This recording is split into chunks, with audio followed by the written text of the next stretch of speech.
बादों cycle की सुल्तान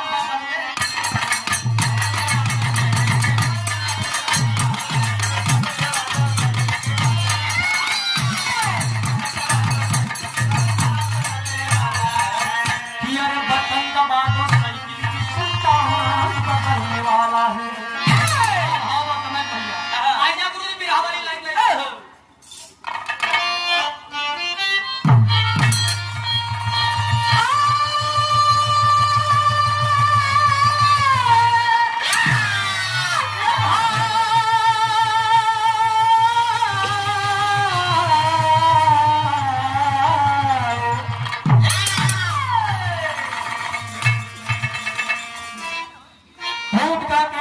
कवि जी लिखते हैं 4 लाइन, बड़ी मार्मिक लाइन लिखते हैं क्या।